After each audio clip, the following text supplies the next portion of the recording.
अर्ज किया है। बहुत नाज था अपनी पिंकी पीरनी के तावीज़ों पर फराज, बहुत नाज था अपनी पिंकी पीरनी के तावीज़ों पे फराज, हमने भी दम करने के लिए हाफिज बुला लिया। नाज़रीन, आप ये बार बार बात सुनते हैं, आपके भी कान पक गए होंगे कि फैसला कुन 2 हफ्ते शुरू हो गए हैं। पाकिस्तान में जमहूरियत लपेट दी गई है, मार्शल लॉ प्लस लगा दिया गया है। आराम और सुकून तो तक ज़मान पार्क कर दिया, लेकिन ज़मान पार्क में क्या है, वहाँ पे हू का आलम है, कव्वे बोलने की आवाज़ें आ रही हैं। Audio leaks commission supreme court में चैलेंज, कमीशन की तश्कील हुकूमत को क्या फायदा देगी? पूरा मुल्क आर्टिकल 245 लगा के फौज के हवाले कर दिया गया है। अब इसके हवाले से कुछ अहम तरीन पेशरफ्त होना शुरू हो गई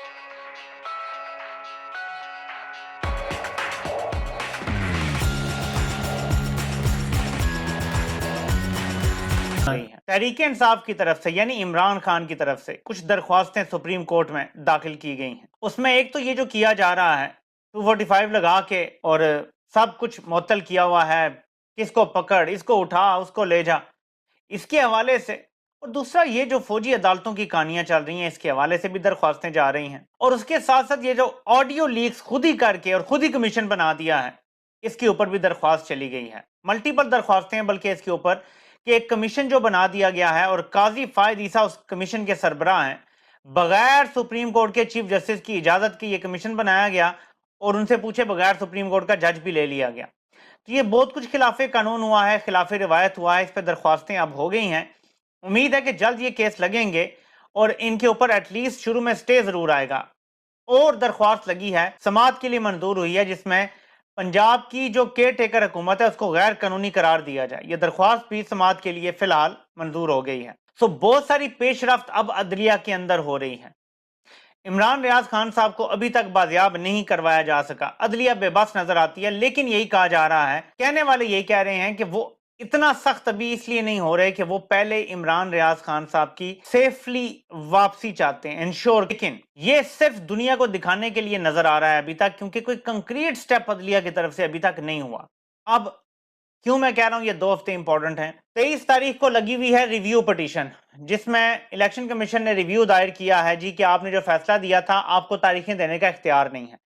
इस पर अब निगरान हुकूमत ने भी जवाब दाखिल करवा दिया है कि इख्तियार ये और अथॉरिटीज का है, आपका नहीं है, आप इलेक्शन की तारीख नहीं दे सकते। अब ये जब करार दे दिया जा रहा है कि केयर टेकर हुकूमत भी कह रही है कि इलेक्शन आप नहीं करवा सकते, जिनका काम ही इलेक्शन करवाना है, तो इसके बाद फिर एक ही चीज रह जाती है, या तो सुप्रीम कोर्ट पीछे हट जाए तमाम केसेस सुनने से और ये जो मार्शल लॉ लगा हुआ है ये फिर चलता रहे, या सुप्रीम कोर्ट आगे बढ़े, एक लार्जर बेंच बनाए 8-10 जजेस का, और ये सारे केसेस इकट्ठे करके इलेक्शन करवाने के, और ये जो नाजायज हुकूमत बनी हुई है इस टाइम पंजाब में और खैबर पख्तूनख्वा में, ये सारे केसेस इकट्ठे लगाएं, कम अज कम 10 जजेस का बेंच हो और वहां सुने और हफ्ते डेढ़ में इसका फैसला दें, और एक ऐसा तारीखी फैसला आए, ऐसा भारी फैसला आए जिसके वजन के नीचे ये इलेक्शन करवाने पे मजबूर हो जाएं। क्योंकि अभी जो मौजूदा सूरत हाल है वो ये है कि पाकिस्तान की करेंसी ओपन मार्केट में $306 पे पहुंच गई है, जो पाकिस्तान की ब्लैक मार्केट है वहां पे डॉलर 311 का हो गया है। और कहा यह जा रहा है कि यहाँ बहुत बुलिश सूरत हाल है, क्योंकि जो इंपोर्ट्स हैं उन पे पाबंदी लगाई हुई है हुकूमत ने। जब आप इंपोर्ट पे पाबंदी लगाते हैं तो हमारा जो इंपोर्टर है ना, जिसको रॉ मटेरियल भी चाहिए होता है, जिसने अपना कारोबार भी इंपोर्ट की बुनियाद पे चलाना होता है, वो फिर गैर कानूनी तरीके से इंपोर्ट्स करता है। तो डॉलर फिर ब्लैक मार्केट से लिए जाते हैं, वहीं लेन देन होता है ज्यादा, तो वहां फिर कीमतें ज्यादा बढ़ती हैं। उसी के बाद फिर ओपन मार्केट मजबूर हो जाती है कि उनका लेन देन कम हो जाता है, ब्लैक मार्केट की तरफ जाता है, वो ऊपर बढ़ाते हैं, और फिर पीछे पीछे आपके इंटरबैंक को भी, क्योंकि हमें मार्केट बेस्ड रेट रखना है, पीछे पीछे जाना पड़ता है। क्योंकि इसके अंदर एक बड़ा अहम सवाल या नुक्ता कि बार बार ये गुफ्तगू इस मुल्क में होती है कि ये मुबैना ऑडियोज जो सामने आती हैं इनको इस तरीके से रिकॉर्ड नहीं किया जा सकता, ना टैपिंग की जा सकती। मगर खुद इमरान खान साहब जब हुकूमत में थे तो वो इस बात का दिफा करते थे कि मुल्क के फायदे में है, ये होना चाहिए, मैं वजीर आजम हूं तो मेरी भी रिकॉर्डिंग्स होती हैं और बिल्कुल ठीक है, मुझे कोई प्रॉब्लम नहीं है। मगर आज उनका नुक्ता नजर इस पर जरा मुख्तलिफ है, मगर उन्होंने चैलेंज कर दिया है। हसन निसार साहब, हुकूमत इस एक नुक्ते को इसमें क्यों ना शामिल उसने किया, और क्या फायदा होगा जिस तहकीक की तरफ हुकूमत बढ़ रही है, यानी कि कोई मंतकी अंजाम या नतीजा निकलेगा इस कमीशन का? असल सवाल आपका ये है कि हुकूमत को क्या फ़ायदा देगी जो कुछ भी है। तो फिलहाल आयशा हुकूमत के फ़ायदे को छोड़ें, पहले मुझे इजाज़त दें कि मैं हुक्मरानों को इस बात की मुबारकबाद दूं कि $300 की हद बड़े रीज़नेबल बाइज़्ज़त तरीके से अबूर कर चुका, और यूं इस तबके की वर्थ में लम्हों के अंदर अंदर अरबों खरबों का इजाफा हो चुका। मुबारक हो। और इससे भी ज़्यादा अवाम के साथ इजहार हमदर्दी की इजाज़त चाहिए कि उनकी महरूमियाँ ज़रबें खा चुकी हैं। अब रह गई हुकूमत के फ़ायदे की बात। तो आयशा, मैं ज़रा थोड़ा स्लाइटली, मेरा और तरह का होता है देखने का अंदाज़, तो ये हुकूमत नहीं है, ये एक इंतहाई नाकाम और गैर मकबूल अरेंजमेंट है, और ये अरेंजमेंट घसीटा जा रहा है। अच्छा, और सच ये है पाकिस्तान की तारीख का कि यहाँ हुकूमतें नहीं, सिर्फ हुक्मरान होते हैं। ये याद रखना, बहुत बारीक फ़र्क है। और हुक्मरानों को कभी नुकसान नहीं हुआ।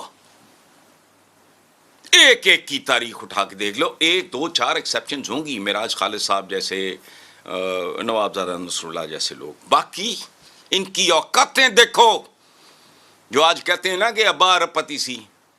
और बात सुनो, जिस साल सियासत में आए थे उस साल तुम्हारी इनकम टैक्स रिटर्न है तो क्या दिया था तुमने? यही औकात है इन सब की। पाकिस्तान में हुकूमतें नहीं, सिर्फ हुक्मरान होते हैं।